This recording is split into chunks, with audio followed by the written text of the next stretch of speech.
When I met Rishabh, I was the kind of girl who didn't fall too fast. I'd had a couple of breakups before, and I wasn't desperate to settle. I was 27, working in a decent job, and my life was peaceful, until he came along like a storm in a coffee shop. Rishabh wasn't just charming, he was magnetic. The type who could walk into a room and make every woman feel like she was the only one he saw. But the thing is, he made me feel that way. And it wasn't an illusion, at least not in the beginning. He pursued me hard.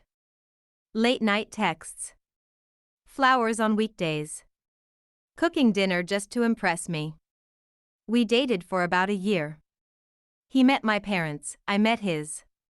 We talked about marriage constantly.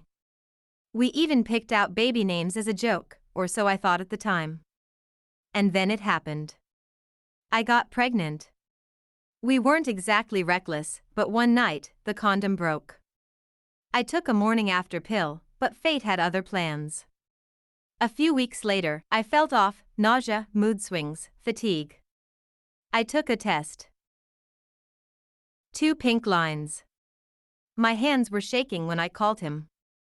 I didn't know how he'd react. My heart was pounding, but I told myself, you're in a relationship. You both talked about marriage. He'll be surprised, but he'll come around. When I told him, there was silence on the other end of the line. Then he said, "Are you sure it's mine?" I thought he was joking. I even laughed awkwardly. "Of course, it's yours." But he wasn't laughing.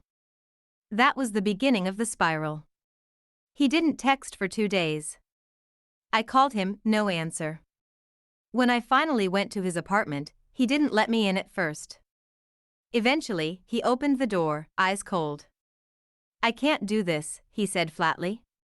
"This isn't my responsibility. And I'm not ready to be a father." I stood there, stunned. "What are you talking about? We've been together for a year. You said you wanted kids someday." "Someday. Not now. And I don't even know if it's mine." I remember walking away in the rain, no metaphor needed, it was actually pouring, feeling like the earth under my feet had shattered. For a few weeks, I was in denial. I thought he was scared, confused, shocked. I gave him space. I sent him a few messages, updates from my doctor, an ultrasound image. No reply. Then one day, his mother called me. "I heard you're claiming to be pregnant with Rishabh's child," she said sharply. "Claiming?" She continued, "You've always seemed nice, but this is not the way to trap a man into marriage. If you have some dignity, you'll take care of this quietly." My hands were trembling again. "I'm not trapping anyone. He's the father. I'm keeping the baby, and I thought he would." "You thought wrong," she snapped. "We have a good family name. Don't make this worse." That night, I blocked them all. Him. His mother. His sister. I cried for hours.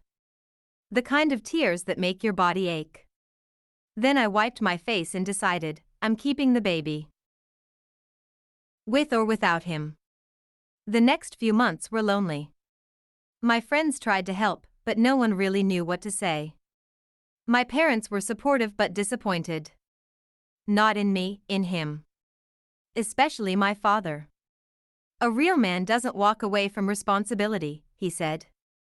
Meanwhile, Rishabh posted pictures with friends, partying, acting like he had no idea what he left behind. No mention of me. No apology. No contact. But I wasn't sitting still either. I hired a lawyer. It wasn't about revenge, it was about truth. I wanted acknowledgement. I wanted his name on the birth certificate. I wanted child support. We sent him a notice. He ignored it. So we filed for a paternity test. Rishabh showed up to the hearing with a smug look. He didn't even look at me.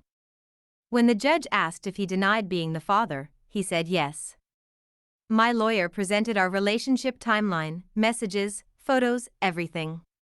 But he stuck to the lie. We had to wait 2 weeks for the DNA test. Those were the longest 2 weeks of my life. I was 7 months pregnant, exhausted, and emotionally drained. But I kept telling myself, the truth is on my side. And it was. 99.99% match. He was the father. Undeniably. His expression when the results were read? Cold. Like someone who lost a bet. No apology. No remorse. Just silence. The court ordered monthly child support and recognized him as the legal father. I won, technically. But it didn't feel like winning. I still felt like a single woman, preparing to bring a child into the world without the man who helped create it. My son was born 2 months later. A beautiful boy with his father's deep brown eyes. When I held him for the first time, I cried, not because I was sad, but because I knew I'd found the only love I'd ever need. Rishabh never visited the hospital. Never sent a message. But something changed in me. That night, while holding my son in my arms, I whispered, "You're mine. And I'll never let you feel unwanted, the way he made me feel." Fast forward a year. I'd gotten stronger. I started therapy, went back to work, and built a small but powerful support system. My parents became amazing grandparents. My best friend moved in to help for a few months. Life wasn't easy, but it was stable. And then Rishabh came back. Not dramatically. Not romantically. Just casually. He showed up at my workplace. I was stunned. He looked the same, maybe even better. But I didn't feel that rush anymore. I felt nothing. "I want to talk," he said. I didn't say no. We sat in a cafe, the same place where we met. He ordered for me, like he used to. I didn't touch my drink. Then he said it, "I want to be part of my son's life." I stared at him. "You mean the son you denied? The one you said wasn't yours?" He nodded, eyes low. I was scared. I messed up. I know I don't deserve forgiveness, but I want to try. I let out a bitter laugh. Try? You disappeared. You humiliated me in court. You made your mother call me a liar. I know. I was wrong. For a moment, I saw the old Rishabh. The man I fell in love with. But then I remembered the nights I cried alone. The doctor visits I took solo. The birth. The recovery. The first time my baby smiled, and how he missed it all. "I'm not stopping you from trying," I said finally. "But you'll earn your way back. You're not walking in as dad just because you finally grew a conscience." He nodded. "Whatever it takes." And he's been trying since. He visits. Brings diapers. Toys. He's gentle with our son. He's not the same man who walked away. But I'm not the same woman either. Do I still love him? No. I love who he pretended to be. But that man isn't real. Will I co-parent? Yes. For my son's sake. Will I ever be with him again? No. Because now I know my worth. And it took heartbreak, single motherhood, and a court battle to find it. But I did. And I will never settle for less again.